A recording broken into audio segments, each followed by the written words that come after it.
looking at Netanyahu's track record from the 2003 Iraq War to the October 7th aftermath, do you believe he has a coherent regional strategy or just a pattern of escalation?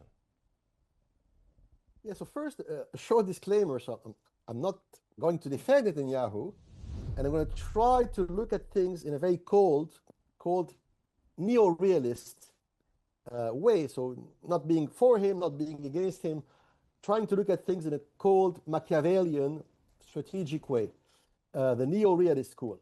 So of course, Netanyahu is a cold animal. He's a cold-blooded operator, and his enemies inside Israel and outside Israel accuse him of being Machiavellian, etc. And clearly, the Financial Times and the Economist magazine hate him, which is a paradox because you could say, to make a long story short, that the foreign policy stance of the Economist magazine and the Financial Times in London is slightly pro-Israeli, so slightly anti-Palestinian, if you want.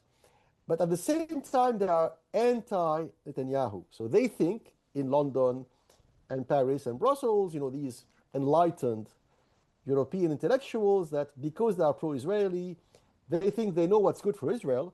And what I'm coming at, they tend to support Netanyahu's rivals in Israel, which would be, the Kadima center-right party, and Labour, the center-left, because these parties, Kadima and the center-left Labour, they remind them of the enlightened, proper kind of, governing party they have in London, Paris, and Berlin, etc. Mm-hmm.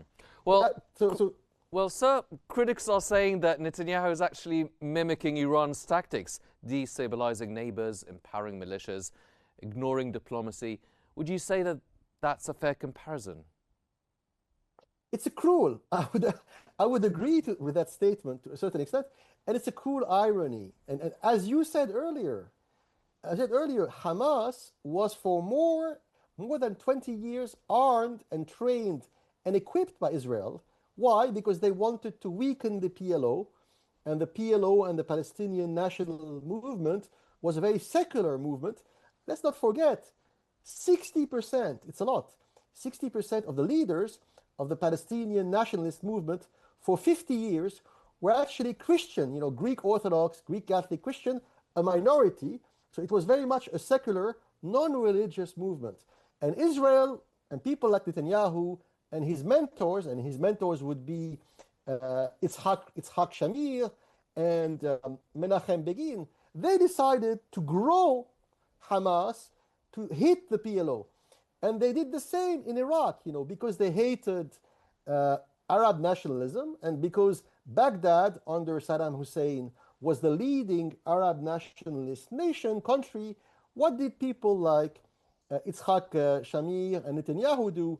They helped Iran. So, from Iran Gate to the illegal invasion of Baghdad in 2003, people like Netanyahu, the Likud party, they funded and armed and equipped the Iranian Pasdaran to hit Iraq. So what I'm coming at, yes, in a very brutally cynical way, you could say that Netanyahu is playing dirty, and the Iranians also are playing dirty. So in a way, they are ideal partners. Yes. Because the Iranian regime, just like the Likud party, Mr. Firzli, I'm sorry to interrupt you. I have 1 minute, but I have two questions that I need to ask pretty quick.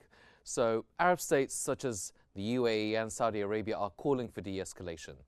Has Netanyahu lost the regional momentum that once enabled the Abraham Accords? Yes, you could say that he lost it, but at the same, and very briefly, the strategic value of the Abraham Accord in the eyes of the ruling elite in Israel is less than it was 5-6 years ago. So this is the reality today. Okay, so finally, where does this leave Israel for the long term? Is Netanyahu safeguarding the future, or is he scripting a dangerous new chapter of isolation and an endless conflict? I think he's going all the way along a certain strategic path, which you could say is rooted in the thinking of his own father, who was a a brilliant academic and historian, Benzion Netanyahu, and the founding father of the Likud party, Vladimir Jabotinsky. So that path is really ultranationalism, you could say cynicism, and the idea that they believe it's impossible to make peace with their neighbors, and they believe that the only language people understand in the Middle East, quote unquote, according to them, is brutal force. So they are using the textbook, they're using the ideological textbook of the Likud party to the full, and they're doing it in a decomplexed way because Israel today is relatively stronger than it was 10, 20 years ago. Its neighbors are weaker than they were 20, 30 years ago.